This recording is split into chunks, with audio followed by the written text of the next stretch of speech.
যুবক যখন সেজদায় যায়, যুবক তো জানে না, ও তো জানে আমার চলায় জমিন কাঁপে, ও তো জানে যে আমার চলায় এলাকা কাঁপে। হায়, ও জানে না ওর সেজদায় যে আরশ কাঁপে, ওটাও জানে না।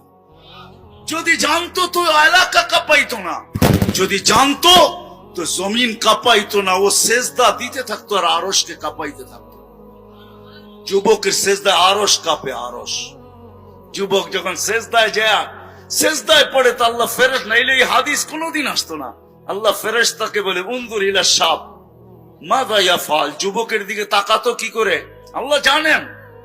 তো ফেরেশতা বলে, জাআলা আজলাহু ওয়া মাজালাহু লিআজলিক, সবকিছু বিসর্জন দিয়ে আপনার কুদরতি পায়ে মাথা ঠেকায়া দিছে।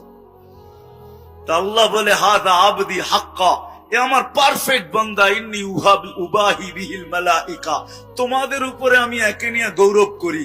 যখন সেজদায় চিৎকার দেয় সুবহানা রাব্বিয়াল আলা, আল্লাহ বলে, সাব্বাহতানি সাব্বাহতুক, তুই আমাকে পবিত্র বললি, যাহ তুই পবিত্র, তোর গুনাহ মাফ, সেজদার থেকে উঠার আগে মাফ। আলাইতানি ফাআলাইতুক, মহান বললি, তুইও সৃষ্টির ভিতরে মহান।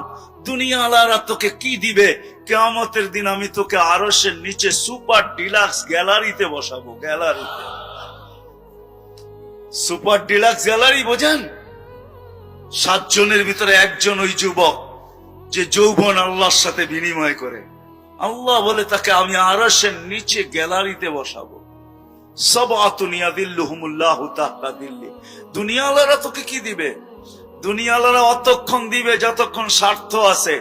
হইতে পারে স্বার্থ শেষ তো তোমার এতিম বাচ্চা, তোমার দুধের শিশুকেও এতিম করতে দুনিয়ালারা দ্বিধা করবে না, দ্বিধা করবে না। তোমার নববধূকে বিধবা বানাইতে দুনিয়ালারা দ্বিধা করবে না।